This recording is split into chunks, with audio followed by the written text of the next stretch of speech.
Welcome to the Dream Together podcast. We are back to talk some more about bridging divides, and we're starting a series called Finishing the Dream. At the time of this recording, it is actually approaching the 60-year anniversary of the I Have a Dream speech that was spoken by Dr. Martin Luther King Jr. on the Washington Mall. And Scotia, Lee, John Mark, and myself, we can't wait to get into some of the details about it. So we're going to launch this Finishing the Dream series, and we would love for you to jump right in there with us.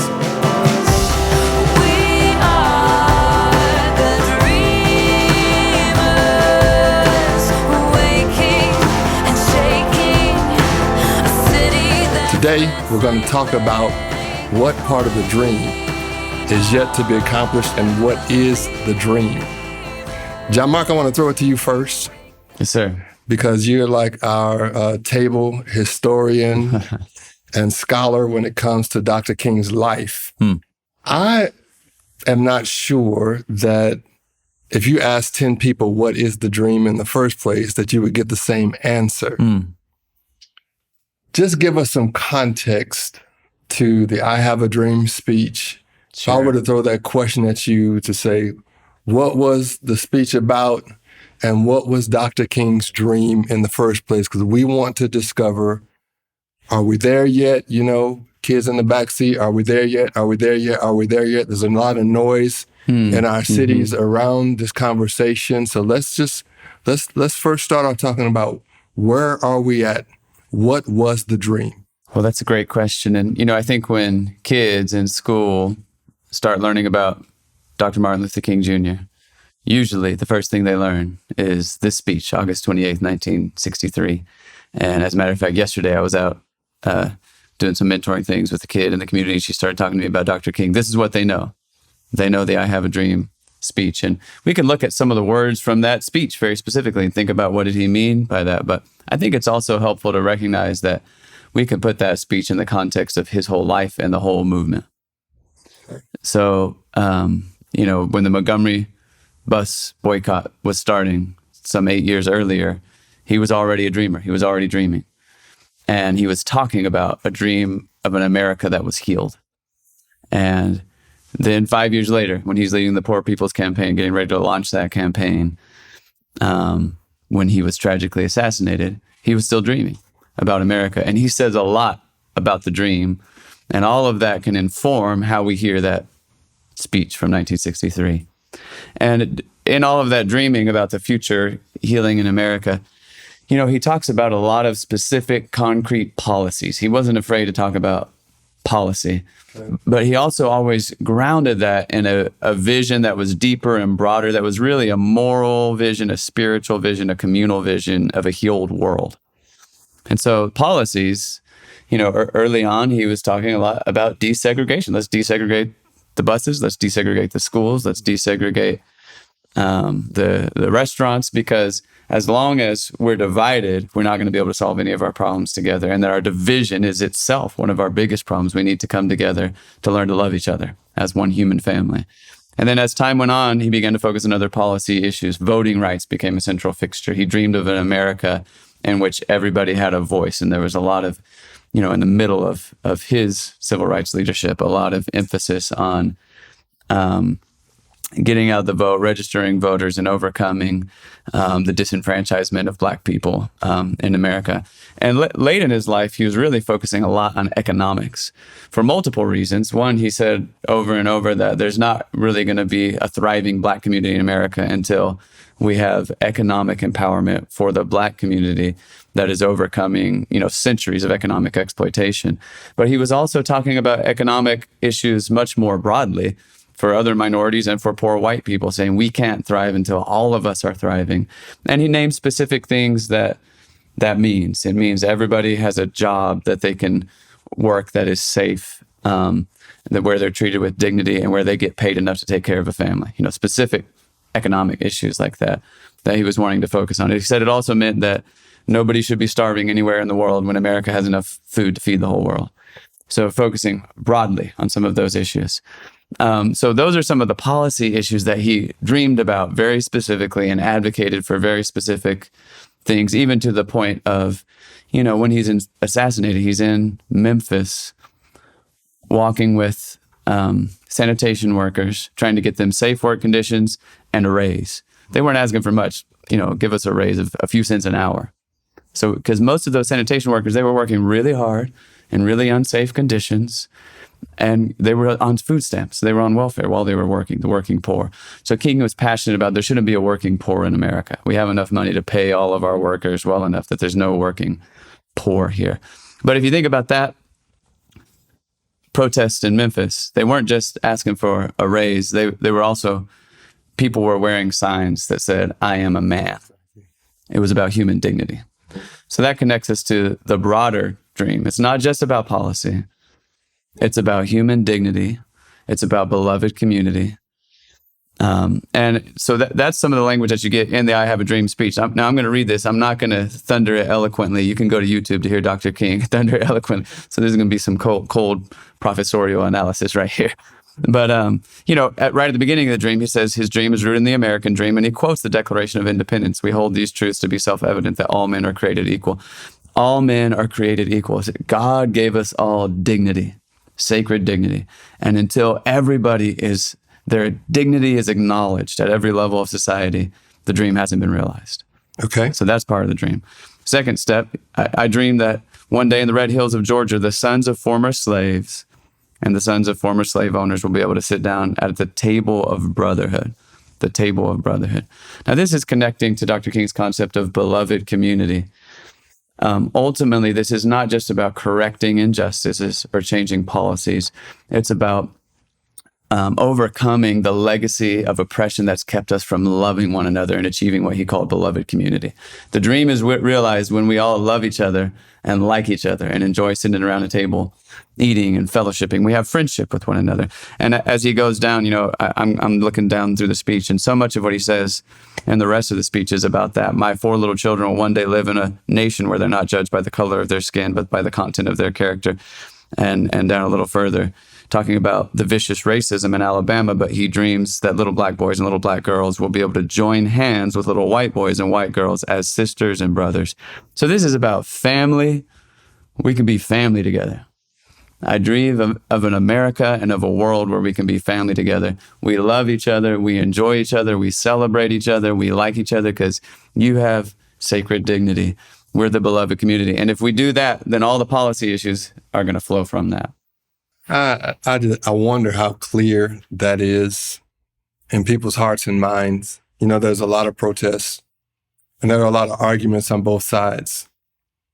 I'd love for y'all to chime in on any of this, because I think we need to give some modern day examples of how the dream is being accomplished. Because when I read the dream, it's like I can hear the arguments, right-wing arguments, left-wing arguments, the different sides. Like when I hear the term equality, I know there's an argument around equality of opportunity versus equality of outcome.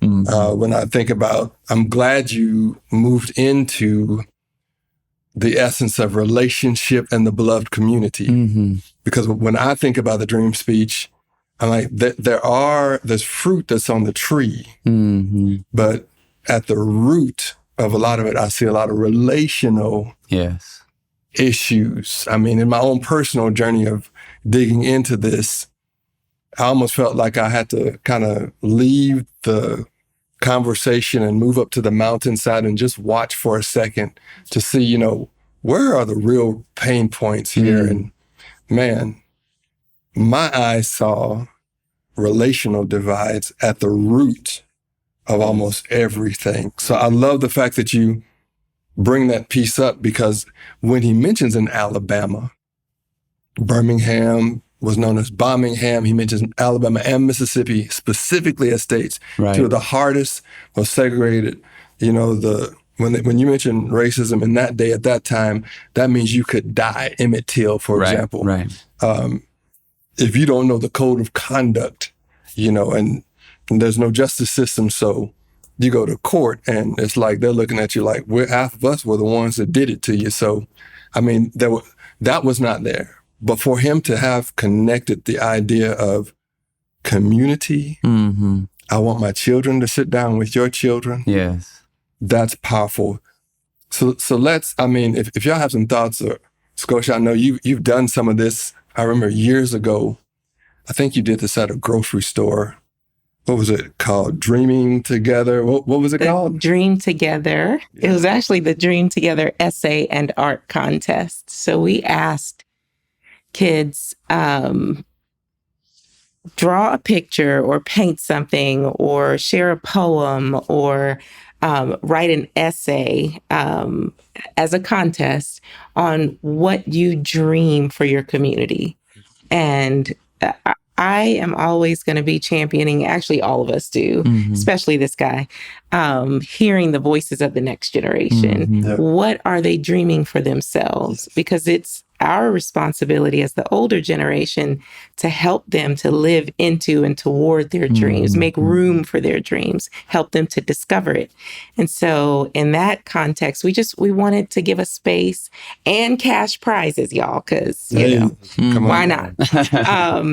For kids to say what they were dreaming for their community. And it was inspiring to all of us to just stop and listen to this young lady talk about what the streets would look like and what kind of stores there would be and how the yards would be decorated and how peaceful it would be to walk down the sidewalk in her neighborhood, or kids who drew pictures that were bright and cheerful and really in opposition to the actual environment that they were living in. And so for me, one of the things I appreciate about, reviewing, and of course, as a family, we certainly are reviewing this every year, but hearing Martin Luther King's dreams that were not yet realized.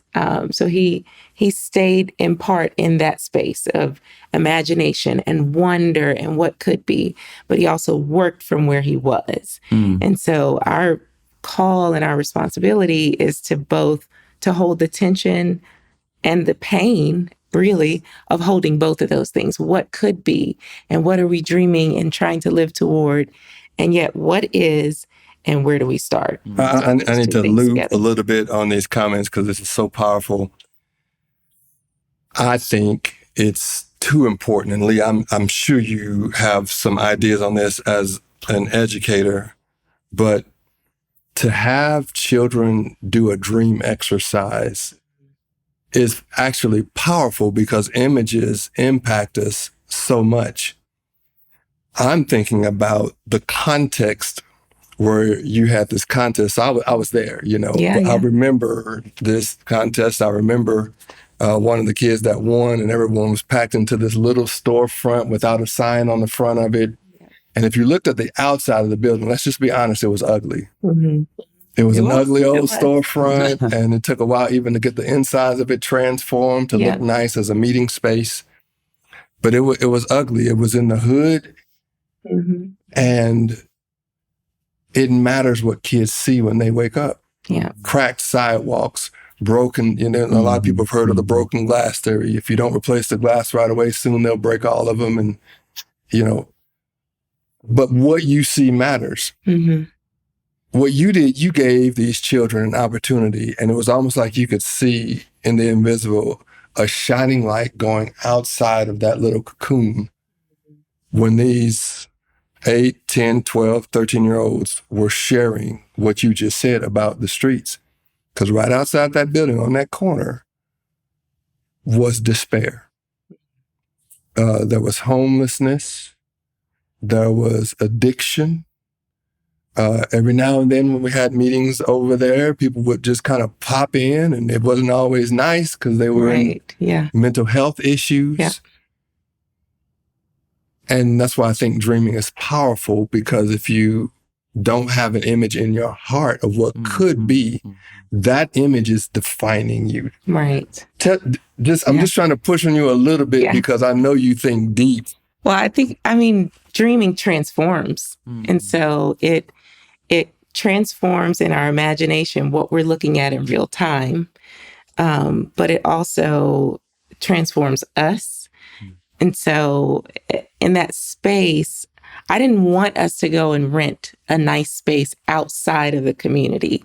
I wanted us to imagine beauty and actualize beauty in the space, in the community. Yeah. And so for the kids and adults and people from outside of the community who came in to experience this together, we're able to see like there's value here, and my neighborhood is valuable, and this environment has potential for great beauty, but not just in the future, but in real time, because the space was beautiful. We made it festive and fun and packed it full of people cheering them on. And so to be able to like hold that sense of wonder in a place of despair, like a location that shows all of these despairing things, I think is transformative. Like, and a community who could begin to imagine what could be there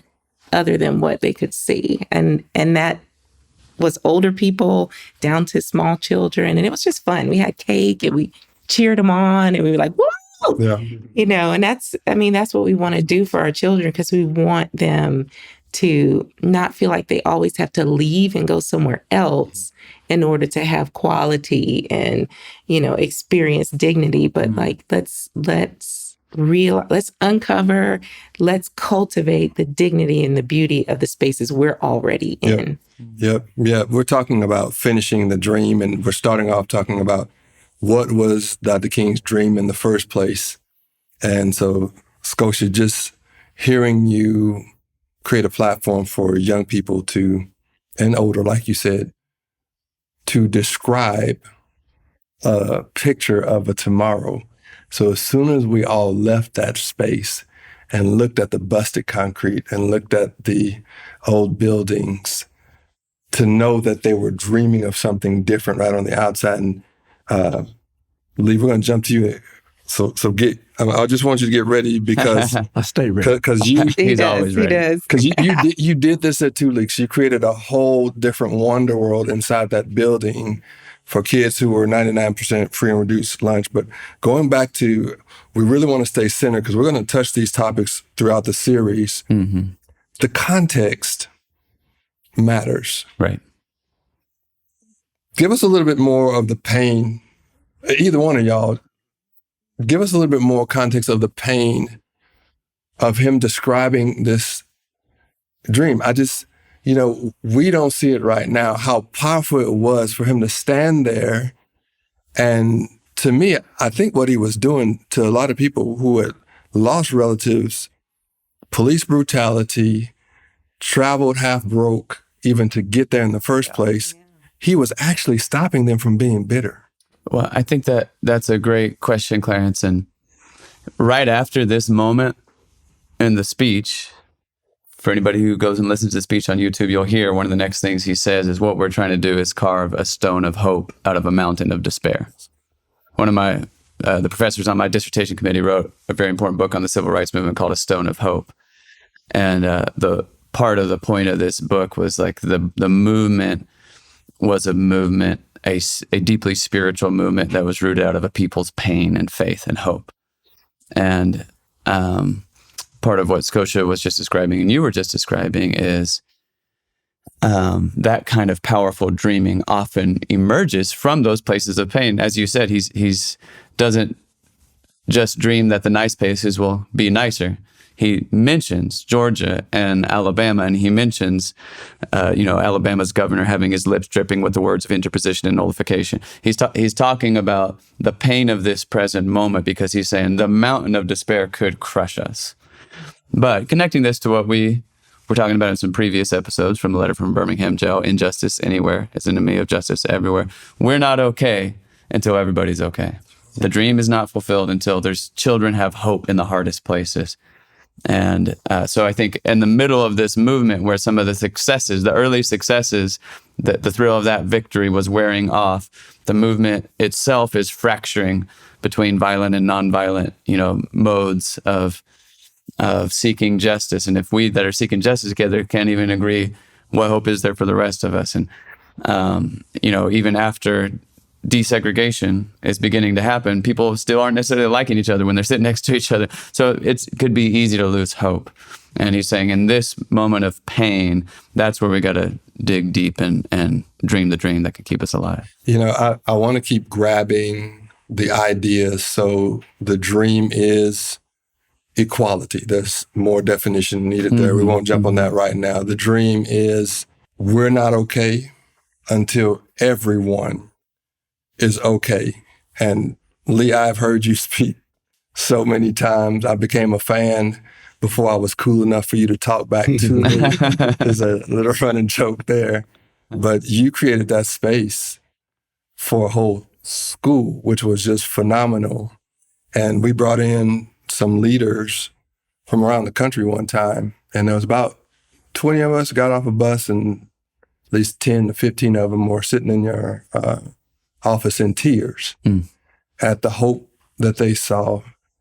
And to me, that's part of the fulfillment of the dream. So as an educator, when you talk about defining the dream and dreaming, what were you looking for in those kids' eyes? What were you trying? Because you ignite something in those kids and in a lot of their parents. I think the short of it is what I was looking to pull out or to push into those kids was hope and dreams. And I think a friend of mine who calls me his mentor, Steve Davis, says that we lack muscle dream. We dream muscle and whatnot. My kids lacked dream muscle. My staff lacked dream muscle. My parents did.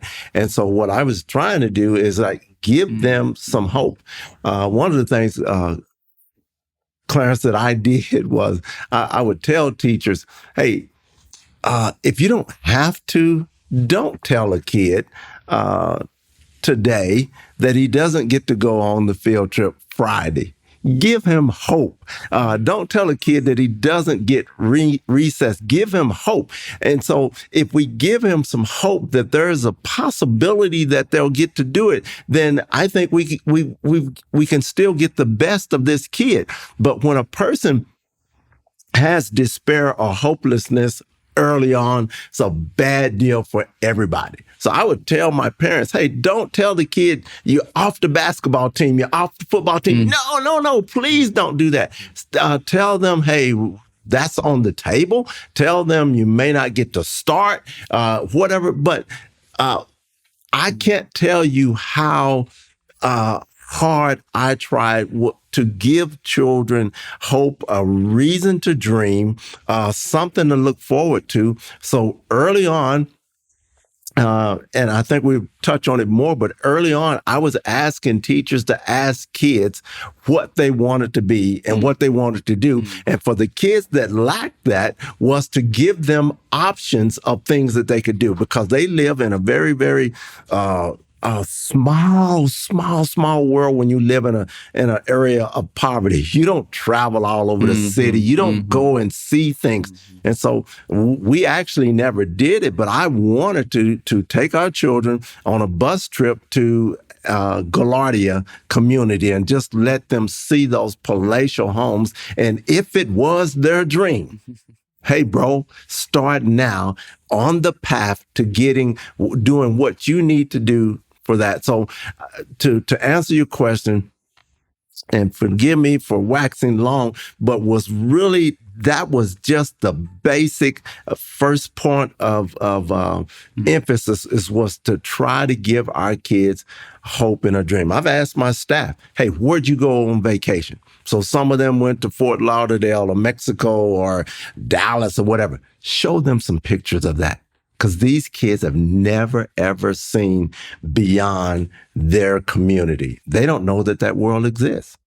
I just want to do so many things all at one time, and I'm trying to pick which one in my mind is best, because you have to have an image of tomorrow. So Scotia and her husband, Stephen, they leave Shiloh Camp, grabbed a bunch of kids who live in the concrete jungle who would never get to do a ropes course, never get to, what's the deal where you grab on and you The zip line. Zip line. It left me because I've never actually done it myself Well, you gotta out come there. do You got to do it. Yeah, just only if all the video cameras are off. We can do that. But it's you bring young people into a space, and sometimes you need to see it and have a picture of it. And that's why I believe it's really important for us to talk about this dream, because I'm not sure if there's a clearly defined dream over people who are arguing right now about America. I don't think it's clear. Yeah. I don't think it's like really, really clear. What are we all reaching for? Because what I found is sometimes if you slow a couple groups down and get them to talk, they actually realize, oh, there's something we're all reaching for that's very, very similar, but we're just fighting left and right on the how. How far have we come, and what else needs to happen around Dr. King's dream? Man, I'd love to jump in on that one. I want to hear all of you answer this question. Well, I don't want to influence anybody else's answer, but I don't mind influencing your answer. He's an educator. I think that question is very relative, and it comes up all the time. How far have we come? You definitely talk to a senior person or look at history, and you can't help but feel a little smug and content. We've come a long ways, baby. And you all have not seen some of those commercials. There was a commercial, "We come a long ways, baby." You're too young and you don't even remember. Somebody told you about it, Clarence. Got some grace. But I think it's very, very relative. If I go back and find any of our great grandparents or whatnot, and we ask them about a Kenmore refrigerator or a Maytag or Sears or whatever that product, and they had a refrigerator or they had a Cadillac or they had a Lincoln Continental, if you go back and ask them about that car was the bomb. That refrigerator was amazing. I got a new refrigerator. I got a new color television. Well, that television, that radio, that refrigerator pales in comparison to that Samsung that I have today. Oh, my goodness. It's got all the bells and whistles. Wanda Rowland said, that's the one I want. And Wanda Rowland gets what she wants. Okay. So if you juxtapose those two refrigerators, there is no comparison. But if you ask the owners of that refrigerator that day and time, this refrigerator that they had that's 60 years ago was the bomb. It was the best thing. It's relative.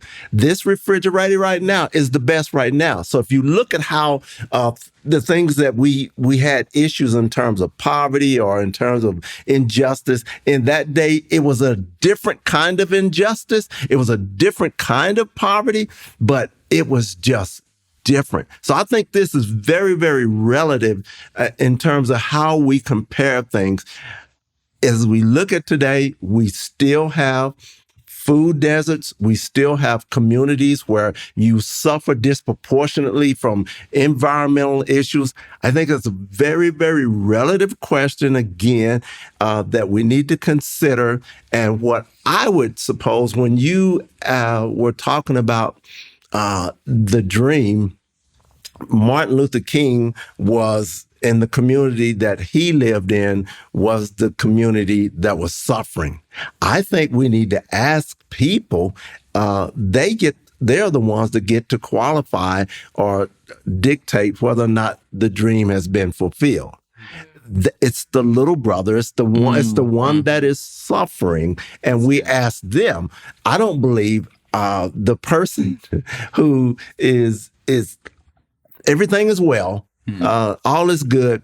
I don't believe they get a chance to answer the question. They may be able to give some input, but let's ask the person that's suffering from the systems and get their perspective. I think most of us would probably be a little bit mute, a little bit mum after we heard from them. Yes.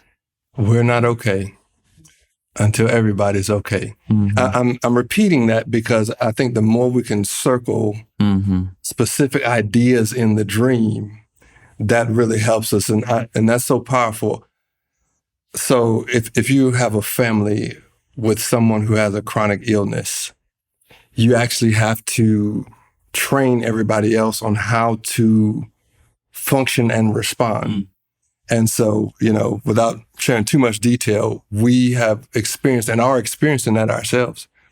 And so we've had to actually slow everybody down because life moves so fast and everything seems okay. Something in you wants that person to get better. You want to wake up and say, is everything okay? And they say yes. And if I take you into the mind of the child or the other individual in the family who has a chronic illness, this is what they know, not what they're thinking. This is what they know. And you have to know the right question to ask them. What they'll start doing is they will comply. How you doing this morning? Just great. And just great does not mean just great. Just great is saying, really what they said is, do you care enough about me that if my real answer comes out, it will actually impact your life. It will impact your schedule today. It will cause you to need to sacrifice for me if I told you what I really needed right now. You can't actually leave. You can't leave town.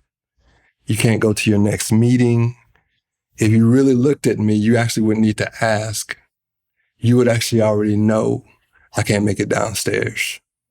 I need someone to slow down for me. Clarence, that is so deep and so painful. I can't wait till we move on.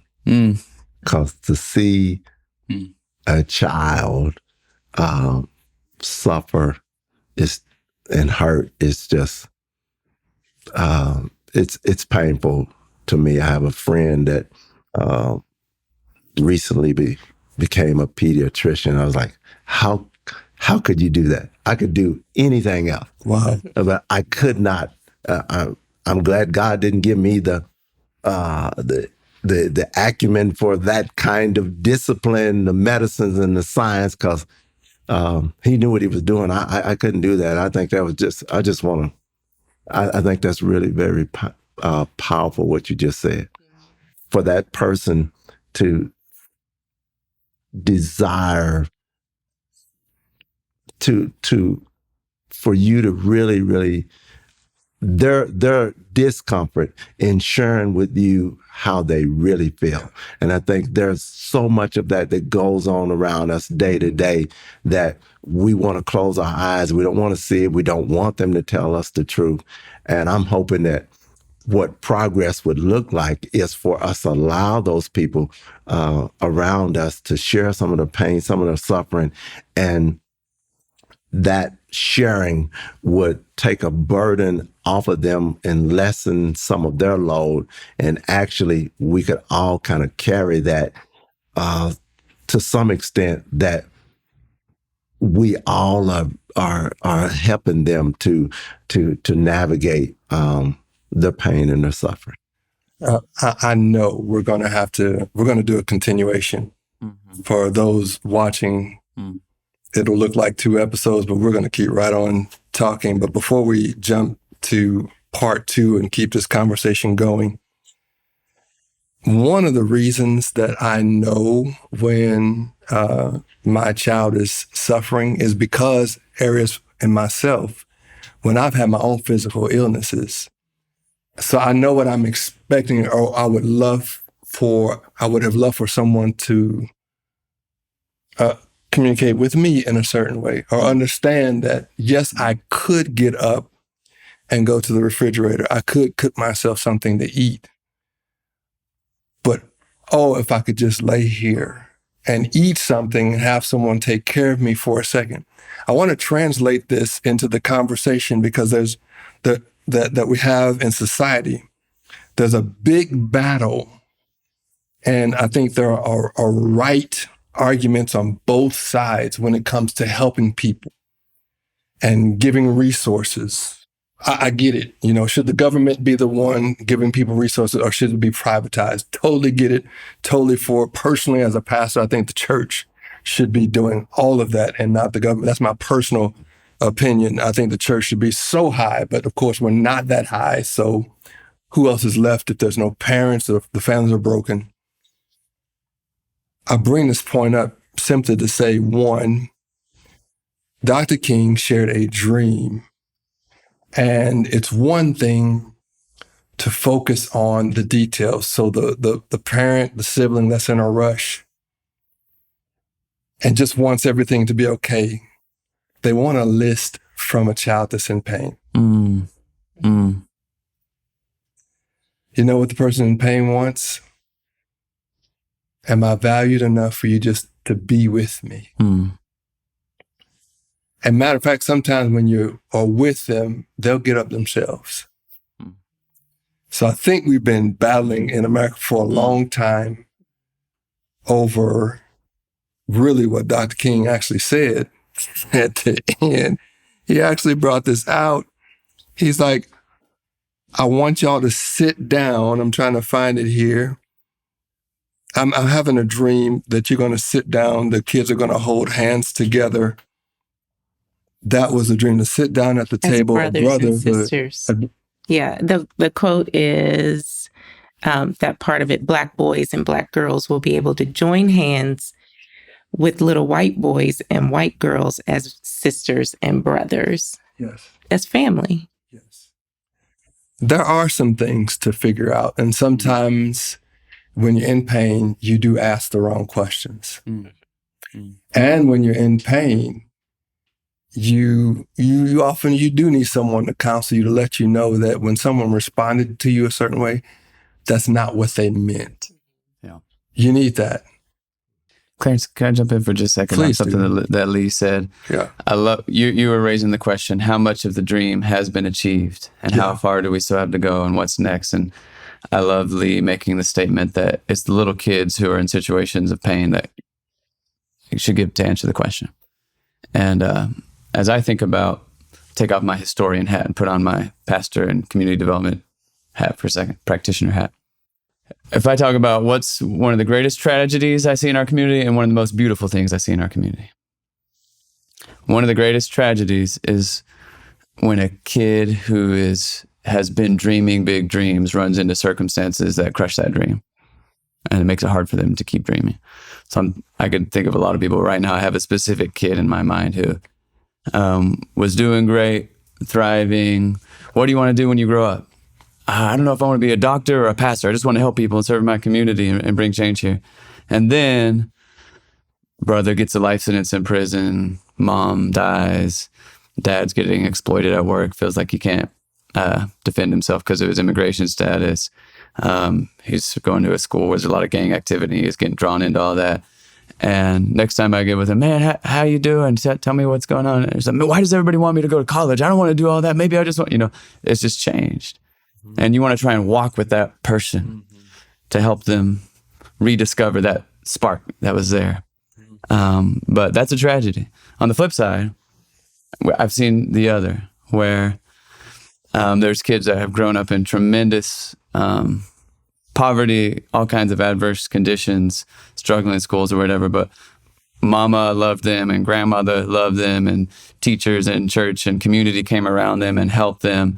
And just as a matter of fact, about 48 hours ago, one of those who I met him when he was 4 years old in really adverse conditions. Now he's 17. He's an intern with us. And I was asking him, so what you want to do? You're about to graduate. Man, I know I want to help people, but I don't know, do I want to be a pastor or a teacher or a police officer? And he was just kind of going down the list of all these things. And I was like, man, you'd be good at all of them. And, he was just getting excited. But there was people that walked with him and helped him obtain that dream and encouraged him, picked him up. When he's made mistakes, picked him up and kept giving him more chance. Just last week, I brag on a couple of our youth workers, Jared Stevenson and Jordan Hutchings, took him and a bunch of youth like him, kids that have had situations like what you were describing. They don't see a lot of the world. They don't travel. But took them on a trip, first of all, where they were serving others, which in itself gives dignity. But while they're serving others, they're going to the Dallas Art Museum and standing in front of Monet and various Renaissance painters and Picasso, and they're meeting leaders and they're seeing things, beauty and possibilities that they've never seen. So I think that for me is a metric. Are the kids' dreams, are we fanning the flame of their dreams, or are we smothering that spark? Friends, thank you so much. We are just pausing. So we're going to continue this conversation on our next podcast. Jump right back in there with us, and thank you for joining us.